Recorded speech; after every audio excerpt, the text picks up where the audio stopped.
हाय मेरे दोस्तों, कैसे हो आप? सब अच्छे होंगे। दोस्तों, आज मैं आपको बताने वाला हूं कि मेकियावली को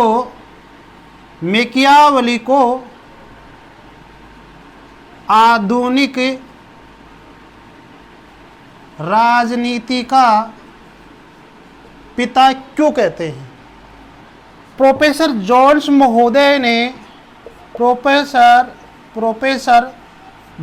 महोदय ने इनको मैकियावेली को आधुनिक राजनीति का पिता क्यों कहा, उसके बारे में मैं आपको बताने जा रहा हूं कि वो कौन से फैक्टर है, वो कौन से कारण हैं जिनके द्वारा मैकियावेली को आधुनिक राजनीति का जनक कहा जाता है या आधुनिक राजनीति का पिता कहा जाता है। मेरे दोस्तों ध्यान दो मेरे दोस्तों, सबसे पहले तो थोड़ी सी उपनाम देखते हैं। मैकियावेली को किस किस नाम से जानते हैं मेरे दोस्तों।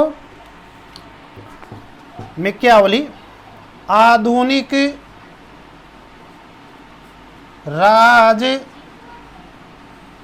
राजनीति का जनक। आधुनिक राजनीति का जनक कौन है? मैकियावेली है। आपसे पूछा जा सकता है कि आधुनिक राजनीतिक दर्शन का जनक, आधुनिक राजनीति दर्शन का जनक, ठीक है मेरे दोस्तों। तो आधुनिक राजनीति का जनक और आधुनिक राजनीतिक दर्शन का जनक, दोनों का आंसर क्या है? मैकियावेली है।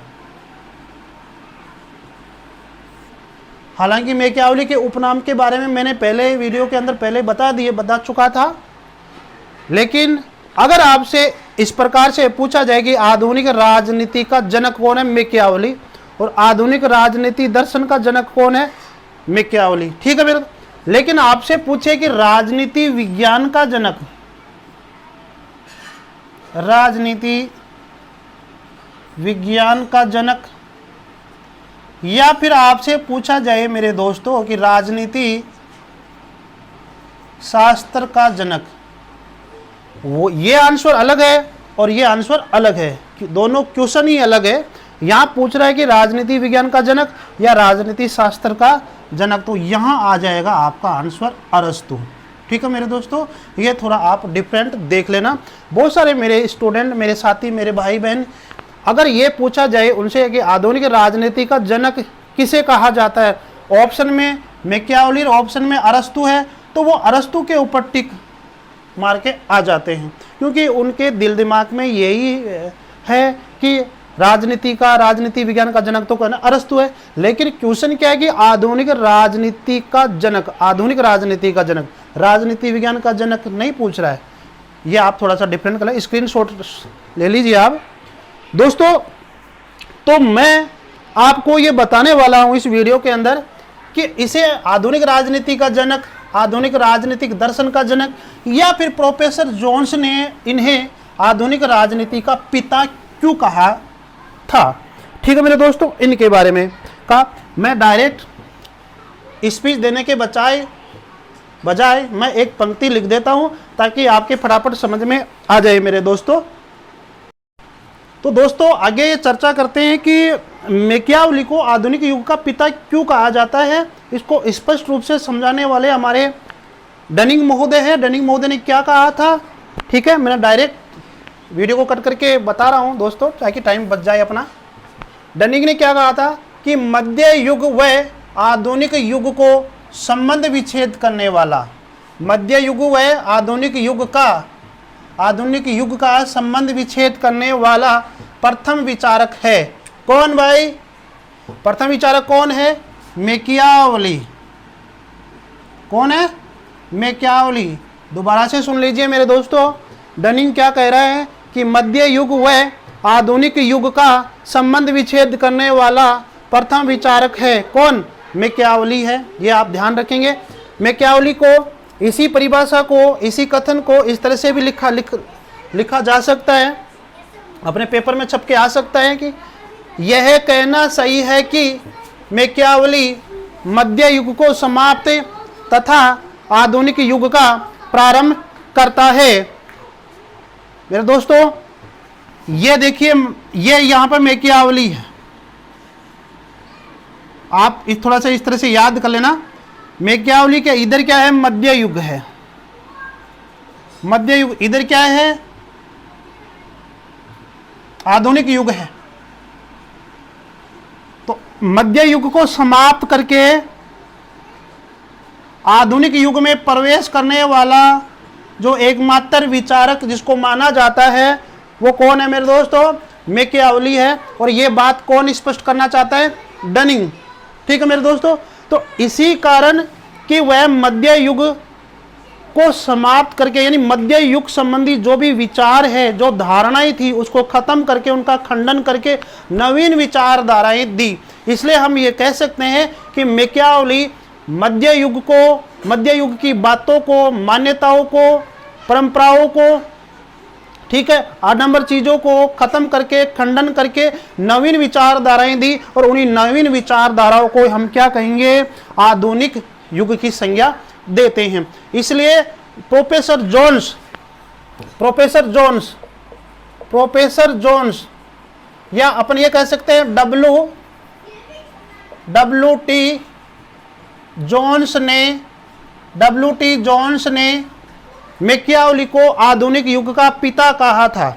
ये याद रखना, आधुनिक युग का पिता कहा था, आधुनिक युग का पिता कहा था। ठीक है मेरे दोस्तों, याद कर लेना कि मेकियावली मध्य युग की जो परंपराएं थी, जो रूढ़िवादी परंपराएं थी, जो धार्मिक मान्यताएं थी, जहां पर लोगों का भला नहीं हो रहा था, तर्क वितर्क जैसी ऐसी कोई बुद्धि नहीं थी, तो ऐसे सामाजिक जो अंधविश्वास था, रूढ़िवादी परंपराएं थी, पोप लीला, आपकी पोप लीला है, चर्च लीला है, इस तरह की मान्यताओं को खंडन कर दिया। और ये कहा कि इस तरह की मान्यताओं से देश का भला नहीं हो सकता है, इटली का भला नहीं हो सकता, फ्लोरेंस का भला नहीं हो सकता। तो उसने नवीन विचारधाराएं दी मेरे दोस्तों। ठीक है, और इसी के कारण उसको क्या कहा जाता है, आधुनिक युग का पिता कहा जाता है। वो किसने कहा था, W.T. जोन्स ने कहा था मेरे दोस्तों। आगे मैं बात करूं कि अब ये याद रखना मेरे दोस्तों कि आज जो राज्य से संबंधित है, एक राज्य के अंदर राज्य शब्द होता है, कानून होता है जिसको अपन विधि कहते हैं। ठीक है, राज्य है, कानून है, विधि है, संप्रभुता है, संप्रभुता, ये जो ऐसी अवधारणाएं हैं, ये मेकियावली के विचारों में मिलती है, मेकियावली के विचारों में मिलती है। हालांकि मेकियावली ने कहीं पर भी राज्य शब्द का प्रयोग नहीं किया, कहीं पर कानून विधि शब्द का प्रयोग नहीं किया, और नहीं कहीं पर संप्रभुता शब्द का प्रयोग किया। लेकिन उसके जब विचार पढ़ते हैं बारीकी से, तो हमें ऐसा लगता है कि वो राज्य के बारे में कहना चाहता है, वो कानून के बारे में कहना चाहता है, संप्रभुता के बारे में कहना चाहता है। और ये सारी बातें कहाँ निकल के आती है, वह राजा को निरंकुश शक्ति देता है, अर्थात वह सर्वोच्च शक्ति राजा को देता है, जिसे वह निरंकुश राजतंत्र कहता है, जिसे वह निरंकुश राजतंत्र कहता है, उसे वह सर्वोच्च शक्ति देता है। उसी में से राज्य निकल के आता है, उसी में कानून निकल के आता है, उसी में संप्रभुता शब्द निकल के आता है। कहीं पर स्पष्ट रूप से ये नहीं कहा था कि ये राज्य है, ये कानून है, ये संप्रभुता है मेरे दोस्तों। लेकिन फिर भी वह आधुनिक युग की राजनीति का, राज्य का, कानून का, नियम का, ऐसे विचार उसने पहले ही दे चुका था, वो जब मध्य युग था उस समय। ठीक है मेरे दोस्तों, इसीलिए उसे आधुनिक युग का पिता कहा जाता है। आगे बात करते हैं मेरे दोस्तों। अब एक संप्रभुता कौन दे रहा है, मेकियावली देता है, और एक संप्रभुता कौन देता है, जीन जा बोधा देता है मेरे दोस्तों। ध्यान दे,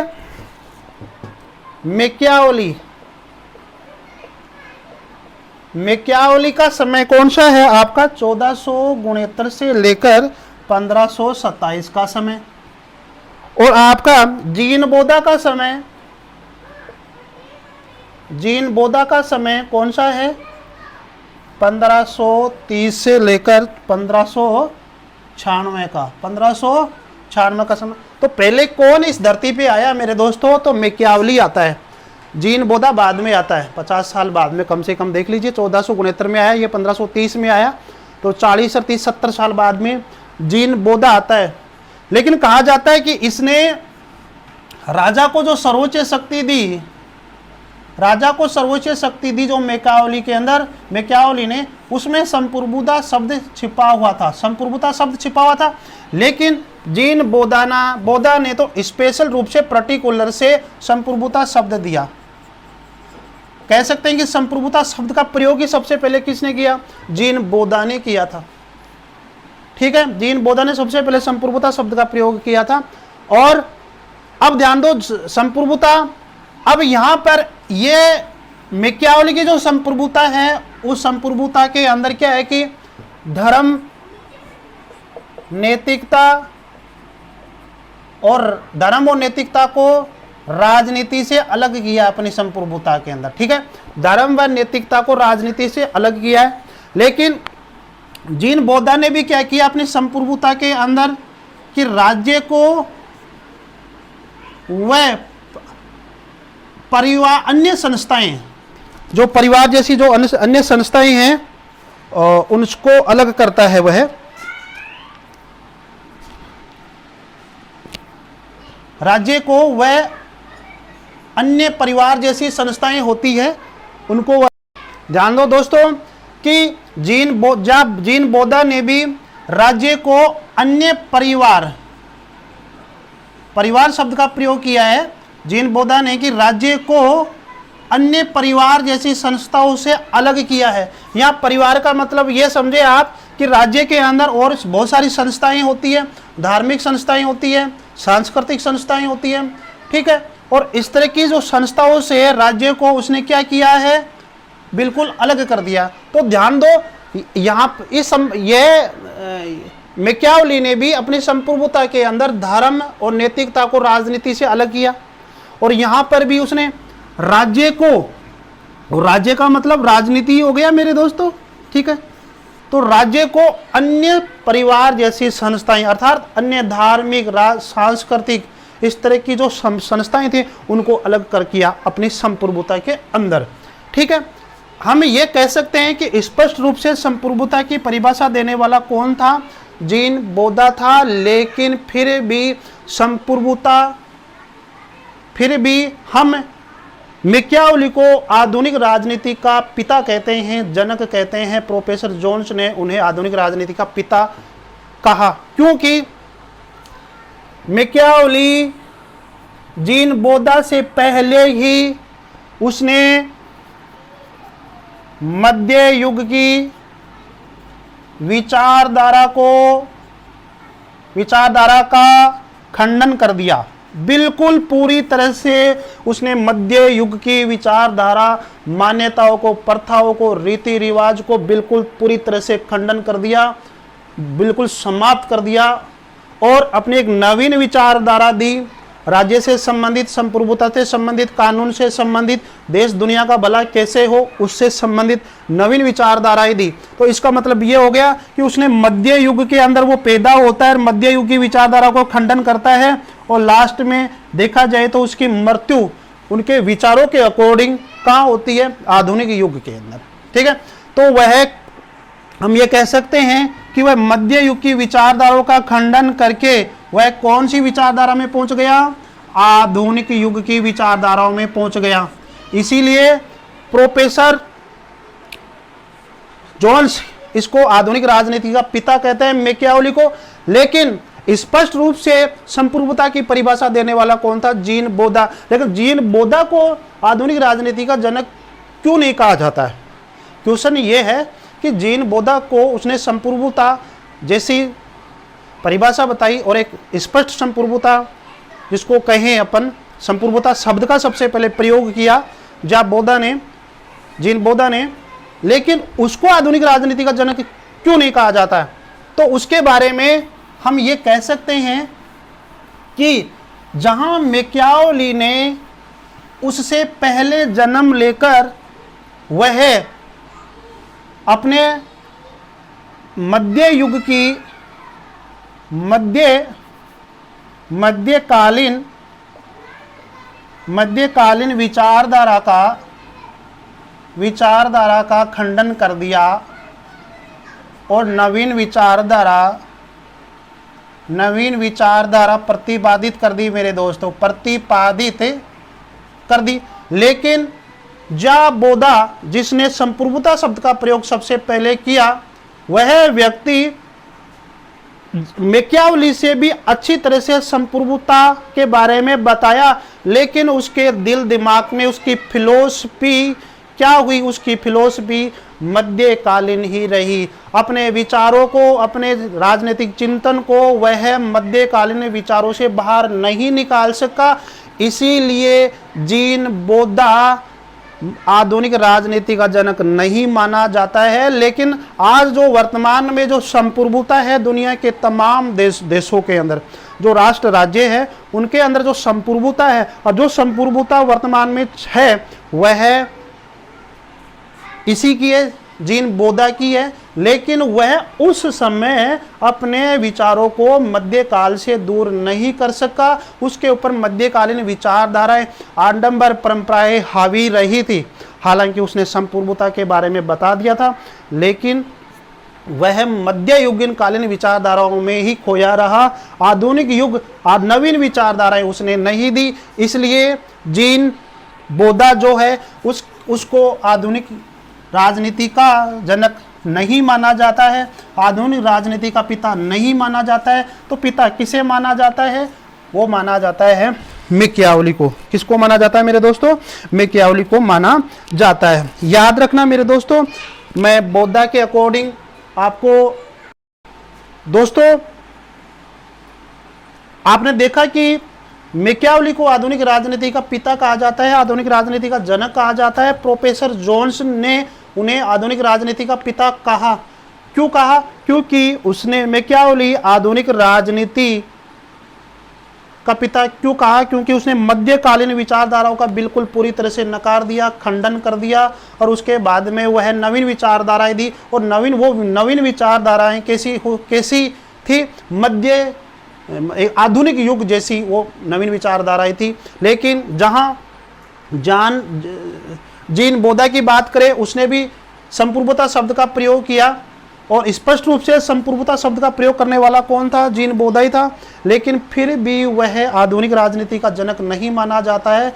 क्यों मेरे दोस्तों? क्योंकि उसके दिल दिमाग के अंदर मध्ययुगीन विचारधारा ही उसके दिल दिमाग पर छपी हुई थी। उसने कोई नवीन विचारधाराएं नहीं दी, क्योंकि उसका जो उसके चारों तरफ, उसके दिमाग के चारों तरफ, उसके चिंतन के चारों तरफ कौन सी परंपराएं, कौन सी चीज़ें उसके चारों तरफ फैली हुई थी?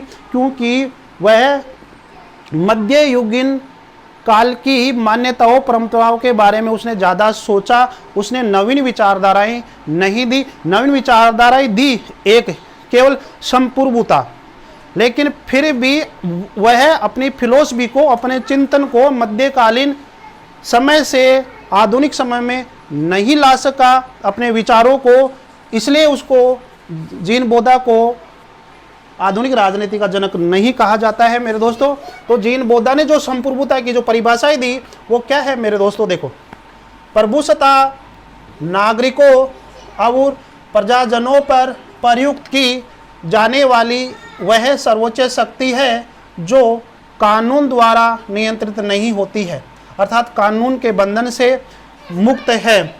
मेरे दोस्तों, इस परिभाषा से हमें यह पता लगता है कि इसकी जो संप्रभुता है वह कानून के बंधन में नहीं है। और कानून के बंधन में नहीं है, इसका मतलब यह समझेंगे कि जो समाज की जो परंपराएं हैं, समाज के अंदर सामाजिक संस्थाएं हैं, धार्मिक परंपराएं हैं, उनसे भी बिल्कुल अलग है। तो दोनों ने पृथक्करण का एक तरह से पृथक किया था। जहां मैकियावेली ने धर्म और नैतिकता को राजनीति से अलग किया, इसने राज्य से संप्रभुता को हम ये कह सकते हैं कि इसकी जो संप्रभुता है वह राज्य के अंदर जो अन्य जो संस्थाएं हैं, जैसे धार्मिक संस्थाएं हैं, सांस्कृतिक संस्थाएं हैं, उन संस्थाओं से बिल्कुल अलग है। तो दोनों ने ही कहीं ना कहीं हम ये कह सकते हैं कि धर्म और नैतिकता को राजनीति से अलग करने की बात की, लेकिन यह आधुनिक युग की नवीन विचारधारा ज़्यादा नहीं दे सका जीन बोधा। अब आगे मैं बात करूं कि मेरे दोस्तों कि सेबाइन एक बात कहता है, वो मैं लिख देता हूं मेरे दोस्तों। सेबाइन ने एक बात कही, वो क्या है? सेबाइन क्या कह रहा है कि मैकियावेली ने राज्य को वह अर्थ प्रदान किया जो आधुनिक राजनीति व्यवहार में राज्य के साथ जुड़ा हुआ है। सेबाइन ये कहना चाहता है कि जो आज राज्य है मेरे दोस्तों, राज्य का अर्थ आप एक राष्ट्र समझे, देश समझे। राज्य का अर्थ वर्तमान में स्टेट शब्द से नहीं है। जहां मैं राज्य शब्द का बोलूं तो राज्य का मतलब अपने आप क्या होता है? देश होता है, राष्ट्र होता है मेरे दोस्तों, ठीक है। तो सेबाइन क्या कहता है कि मैकियावेली ने राज्य को वह अर्थ प्रदान किया जो आधुनिक राजनीति व्यवहार में राज्य के साथ जुड़ा हुआ है। आज जिसको अपन देश कह रहे हैं वही उस देश को आज भी उसको राज्य ही कहा जाता है, ठीक है मेरे दोस्तों। तो जिसे हम आज देश कहते हैं, राष्ट्र कहते हैं, वह शब्दावली क्या कहलाती है? राज्य कहलाती है। और इस बात का समर्थन कौन कर रहा है? सेबाइन कह रहा है कि जिसे आज हम राष्ट्र कहते हैं, देश कहते हैं, उसे ही हम राज्य कहते हैं। तो वर्तमान में जिस राज्य की बात हो रही है वैसी बात मैकियावेली ने पहले कर चुका था। समझ में आ गया? तो मैकियावेली ने राज्य को वह अर्थ प्रदान किया जो आधुनिक राजनीति व्यवहार में राज्य के साथ जुड़ा हुआ है। अर्थात जिसको अपन आज देश कह रहे हैं वही क्या है? राज्य है। यह जुड़ा हुआ है। स्क्रीनशॉट ले लीजिए मेरे दोस्तों। और आगे हम बात करते हैं कि मैकियावेली को आधुनिक राजनीति का जनक क्यों कहते हैं, आधुनिक राजनीति का पिता क्यों कहते हैं। तो सबसे मेन पॉइंट इसमें मैं आपसे बात करता हूं राजनीति। तो दोस्तों आगे बात करते हैं कि मैकियावेली को आधुनिक राजनीति का पिता क्यों कहते हैं या आधुनिक राजनीति का जनक क्यों कहा जाता है। प्रोफेसर जोन्स ने मैकियावेली को आधुनिक राजनीति का पिता क्यों माना, ठीक है। उसने क्या किया कि मैकियावेली ने मध्यकालीन रीति रिवाजों, परंपराओं, पोप, धार्मिक जैसी चीज़ों का बिल्कुल क्या कर दिया? खंडन कर दिया। अपने दिल दिमाग से पूरी तरह से नकार दिया। और उसने क्या किया कि उसने नवीन विचारधाराएं दी इटली देश से संबंधित, कि इटली को किस तरह से वापिस उसकी व्यवस्था को सुधारा जा सके, इटली का एकीकरण कैसे हो, ठीक है। तो इटली जैसे देश को देखकर उसकी सामाजिक चीज़ों, सामाजिक परंपराओं को देखकर, वहाँ की राजनीति को देखकर, वहाँ के धर्म को देखकर, वहाँ के सामाजिक जीवन को देखकर उसने सोचा कि इटली का कैसे भला हो सके। तो उसने मध्य युगीन कालीन जो परंपराएं थी, जो मान्यताएं थी, उनका खंडन कर दिया और नवीन विचारधाराएं दी। इसीलिए लोग कहते हैं कि वह मध्य काल में पैदा होता है और उनकी उनकी विचारधाराएं मध्य काल में पैदा होती है और आधुनिक काल में क्या होती है? समाप्त हो जाती है। ऐसा लोग मानते हैं, ठीक है मेरे दोस्तों। तो प्रोफेसर जोन्स ये कहना चाहता है कि इसी कारण प्रोफेसर जोन्स ने उन्हें आधुनिक युग का पिता कहा था।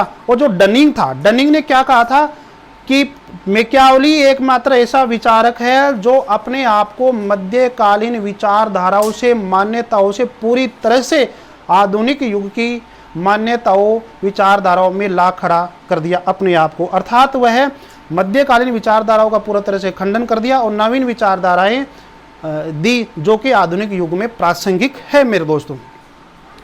कुछ ऐसे पॉइंट मैंने लिख दिया आपके सामने जिसे आप समझ जाओगे, ठीक है। उसने क्या किया? मैकियावेली ने धर्म और नैतिकता को राजनीति से पृथक किया मेरे दोस्तों, ठीक है। धर्म और नैतिकता से राजनीति को पृथक कर दिया। किसने? मैकियावेली ने। इसीलिए मैकियावेली को धर्मनिरपेक्ष धर्मनिरपेक्षता का जनक कह सकते हैं। धर्मनिरपेक्षता का जनक किसको कहा जा सकते हैं? मैकियावेली को कहा जा सकता है। आज हमारे देश में, हमारा देश क्या है? धर्मनिरपेक्ष है, पंथ निरपेक्ष है। तो ये धर्मनिरपेक्ष और पंथ निरपेक्षता का जो जन्म जाता है उसको अपन मैकियावेली को माना जाता है, क्योंकि सबसे पहले उसी ने धर्म और नैतिकता को राजनीति से अलग किया था मेरे दोस्तों। ठीक है, तो ये पहला पॉइंट आपके सामने आप समझ गए होंगे कि धर्म और नैतिकता को उसने राजनीति से पृथक किया। हालांकि जीन बोधा ने जो अपनी संप्रभुता दी जीन बोधा ने, उसने ये कहा कि ये जो संप्रभुता है, इस संप्रभुता के अंदर राज्य और अन्य परिवार का मतलब जो सामाजिक संस्थाएं हैं, जो धार्मिक संस्थाएं हैं, वो राज्य से, और राज्य का मतलब राजनीति अर्थात राज्य से पूरी तरह से अलग होगा। लेकिन वह अपनी फिलोसफी को, अपनी विचारधाराओं को मध्यकाल से दूर नहीं कर सका। उसके दिल दिमाग पर, उसकी फिलोसफी के ऊपर मध्यकाल की मान्यताएं, विचारधाराएं हावी रही थी। वह नवीन विचारधारा नहीं दी, एक ही नवीन विचारधारा दी, वो क्या है? संप्रभुता। लेकिन वह भी उसको पूरी तरह से मान्यता नहीं मिल सकी मेरे दोस्तों। ठीक है मेरे दोस्तों, आगे बात करते हैं। राष्ट्र राज्य की अवधारणा, मैकियावेली के दिल दिमाग में एक ही बात घुसी हुई थी मेरे दोस्तों कि इटली का भला कैसे हो, इटली की व्यवस्था कैसे सुधर सके, इटली का साम्राज्यवाद कैसे फैल सके, इटली 5 भागों में बटा हुआ था, इटली का एकीकरण कैसे हो। तो वह एक देश के बारे में सोच रहा था जिस देश में वह जन्म लेता है, अर्थात फ्लोरेंस में जन्म लेता है। फ्लोरेंस है कहाँ पर? इटली के अंदर है। तो वह उस देश को क्या एक राष्ट्र राज्य के रूप में देखना चाहता था कि ये राष्ट्र राज्य कैसे बने। मेरे दोस्तों, जब वह जन्म लेता है मैकियावेली मेरे दोस्तों, तो उस समय वहाँ पर मध्यकालीन परंपराएं प्रभावी थी। ठीक है, चर्च ये कह रहा था कि राज्य में वही हो जो मैं कहूँ, पोप ये कह रहा था कि राज्य में वही है जो मैं कह रहा हूं। ठीक है, और वहां पर राजनीतिक अस्थिरता थी, कभी राजतंत्र आ रहा था, कभी गणतंत्र आ रहा था, और बीच बीच में धार्मिक मान्यताओं की, चर्च की, पोप की ये बातें हावी हो रही थी। तो वह बड़ा परेशान था कि इस तरह से ये व्यवस्था चलती रहेगी तो इटली की दुर्दशा और खराब हो जाएगी। इसलिए मैं चाहता हूं कि इटली का एकीकरण हो। तो वह इटली के राष्ट्रवाद के बारे में सोच रहा है। तो एक देश राष्ट्रवाद कैसे बने, आधुनिक राष्ट्र कैसे बने, वह हमेशा सोचता रहा था, उसी के बारे में वह काम करता रहा, वही उसकी फिलोसफी थी मेरे दोस्तों।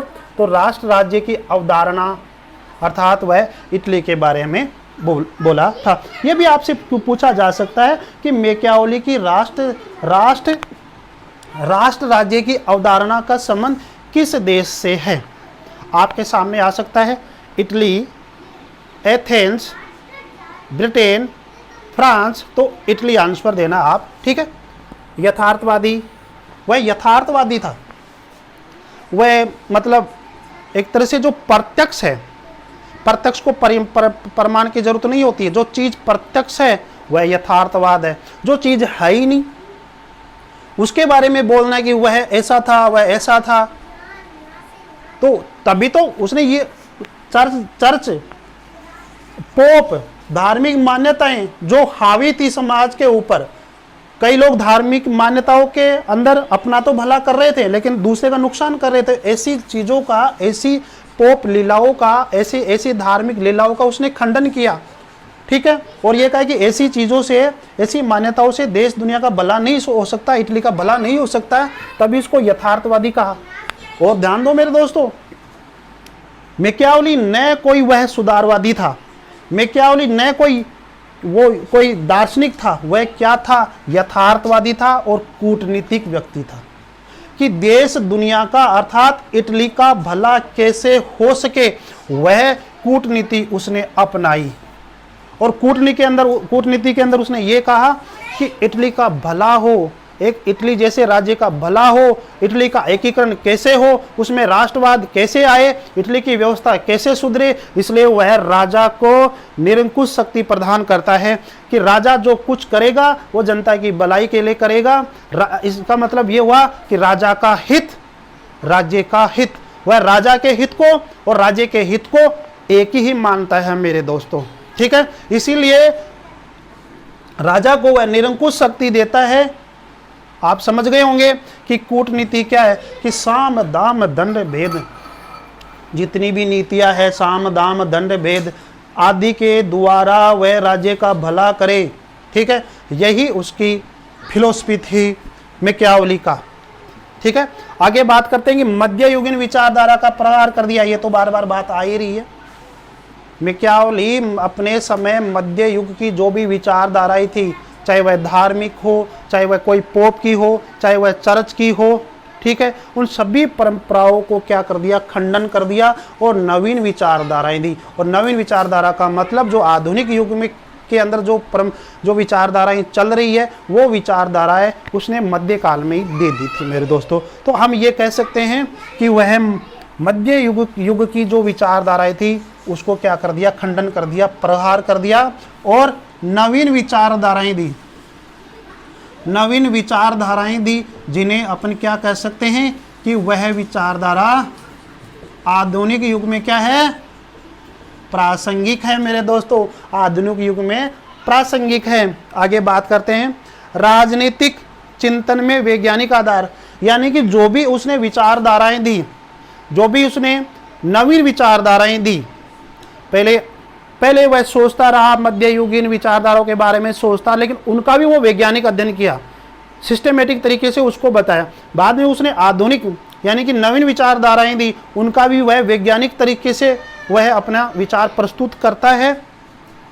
तो वह अपने चिंतन में, अपने राजनीतिक चिंतन में किसका प्रयोग किया, वैज्ञानिकता का, अर्थात विज्ञान का क्रमबद्ध तरीके से अपने विचार प्रस्तुत किए। जैसे ये मैंने क्रमबद्ध तरीके से लिखा तो ये मैकियावेली की विचारधारा है, पहले उसने ये दिया, बाद में ये दिया, इसी तरह से।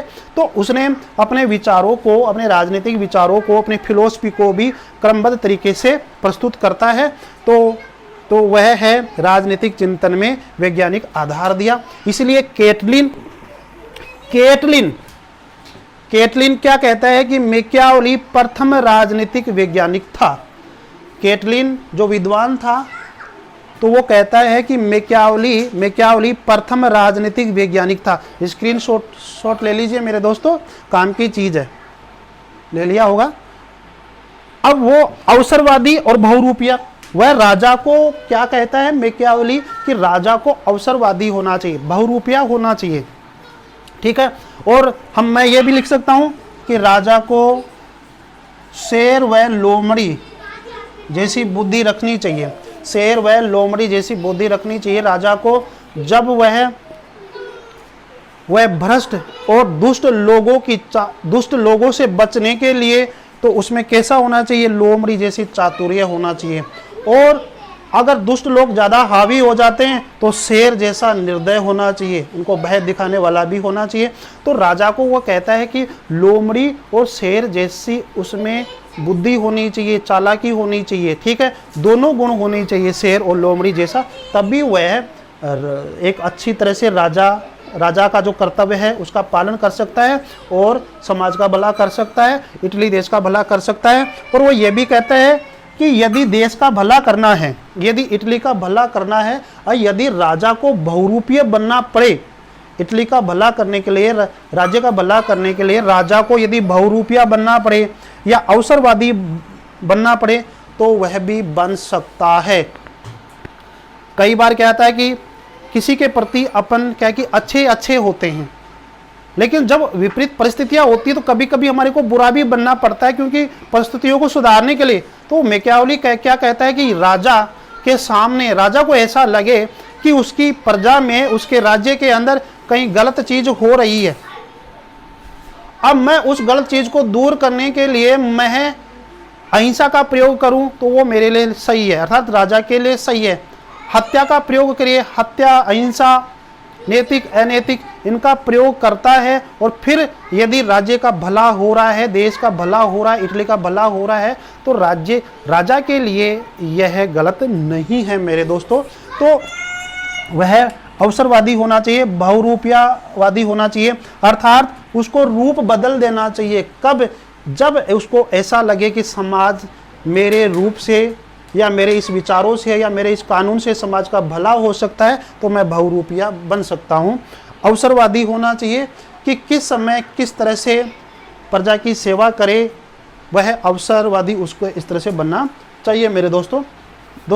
एक दो मैं कथन और लिख रहा हूँ दोस्तों, आगे मैंने लिख दिया है अपना समय बचाने के लिए। दोस्तों मैंने आपको पहले भी कहा था कि मैकियावेली ने मध्य युग की विचारधारा परंपराओं का पूरी तरह से खंडन करके नवीन विचारधाराएं दी। अर्थात हम ये कह सकते हैं कि उसने मध्ययुगीन विचारधारा को समाप्त करके, अपने फिलोसफी से समाप्त करके नवीन विचारधाराएं दी। अर्थात आधुनिक युग की विचारधाराएं हैं, वे विचारधाराएं प्रासंगिक है किसकी? मैकियावेली की मेरे दोस्तों। तो और मैंने ये भी कहा आपको, ये भी बताया मेरे दोस्तों कि जहां संप्रभुता शब्द जो वर्तमान में प्रचलित है वो किसकी देन है? मैकियावेली की देन नहीं है, वो किसकी है? जाबोदा की देन है। संप्रभुता शब्द की अगर सही तरीके से संप्रभुता शब्द का जो प्रयोग पहली बार किया था वो जाबोदा ने किया था मेरे दोस्तों। लेकिन जाबोदा ने क्या किया कि संप्रभुता की स्पष्ट रूप से परिभाषा देने के बाद में भी उसने बताया कि संप्रभुता क्या है, लेकिन उसके बाद भी वह मध्यकालीन विचारधाराओं को अपने दिल दिमाग से, अपने फिलोसफी से दूर नहीं किया।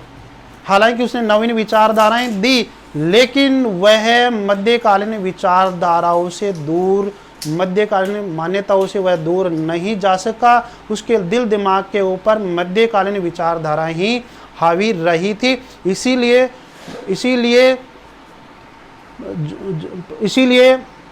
जीन बोधा को आधुनिक राजनीति का जनक नहीं माना जाता है। हालांकि संप्रभुता शब्द में कहीं आगे निकल जाता है जाबोदा, फिर भी वह मैकियावेली से बहुत पीछे है। आगे बात करते हैं, प्रोफेसर जॉन क्या कहता है कि जाबोदा मैकियावेली की अपेक्षा का मतलब जाबोदा ज़्यादा हो गया। जाबोदा मैकियावेली की अपेक्षा आधुनिक युग का प्रतिनिधित्व अधिक अच्छी तरह से करता है। अर्थात आधुनिक युग के अंदर जो नवीन विचारधाराएं प्रासंगिक है उसका प्रतिनिधित्व अच्छी तरह से करता है कौन? जाबोदा।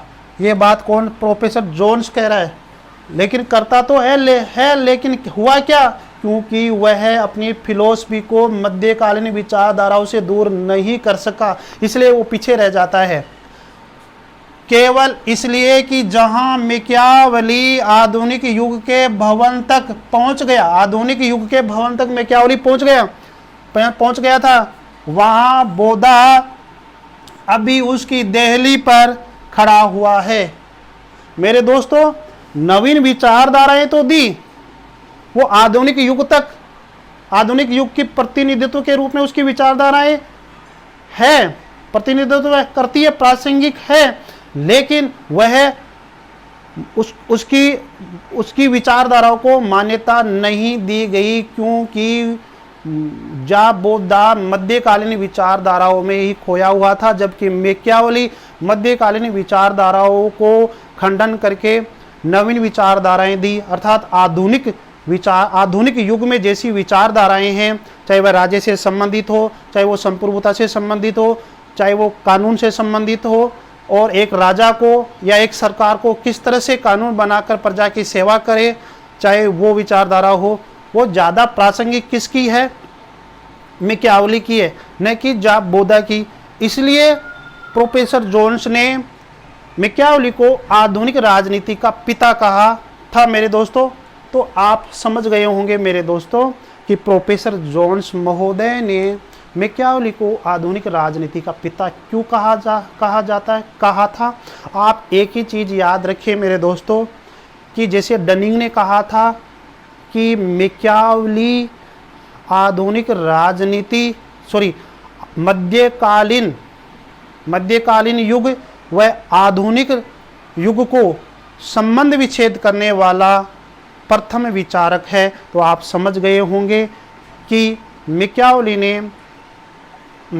ने मध्यकालीन विचारधारा को पृथक कर दिया, अलग कर दिया, खंडन कर दिया, समाप्त कर दिया और नवीन विचारधाराएं दी मेरे दोस्तों। तो आशा करता हूं आपके समझ में आया होगा कि प्रोफेसर जोन्स महोदय ने मैकियावेली को आधुनिक राजनीति का पिता क्यों कहा था। मेरे